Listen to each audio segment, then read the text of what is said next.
ప్రపంచ మానవులారా, నేను మగవాడిని అని మీసాలు మెలపెడతారు కదా. ఆ మగవాడు నేను మగవాడిని గాఢ నిద్రలో చెప్పగలరా? చెప్పలేదు. అక్కడ ఉన్నది నిజమైన మగవాడు. మగవాడంటే పురుషోత్తముడు, అంటే ఉత్తములోకెల్లా ఉత్తముడు, పురుషుల్లోకెల్లా ఉత్తముడు, పురుషోత్తముడు. ఆల్రెడీ లోపల ఆత్మరూపంగా ఉన్నాడు.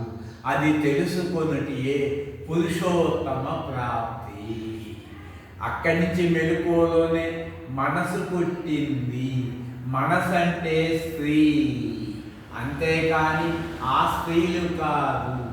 ఈ స్త్రీ సకల స్త్రీలని, సకల పురుషుల్ని, సకల జీవరాశుల్ని మోహింపచేస్తుంది.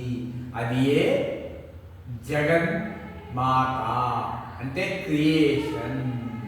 కాబట్టి ఎవరైతే మెలకువలోనే తన మనసు ఇంద్రియములను, మనసును, బుద్ధిని దాటి లోపలను పురుషోత్తముడు తెలుసుకుంటాడో అతడే నిజమైన మగవాడు. అతనే విన్నర్ ఆఫ్ ది వరల్డ్. ప్రతి ఒక్కళ్ళు గాఢ నిధులు అది అయ్యే ఉన్నారు. కానీ మనసుకి, ఇంద్రియములకి, ప్రపంచ ఆకర్షణకి బానిసైపోయి లైట్ పురుగులు ఆకర్షణకి వెళ్ళి రాలిపోతున్నట్టుగా జీవరాశి కోటంతా కూడా ఆకర్షణతో పుడుతూ, ఆకర్షణతో నశించిపోతున్నారు.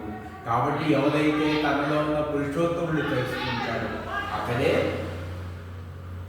దైవం. 100%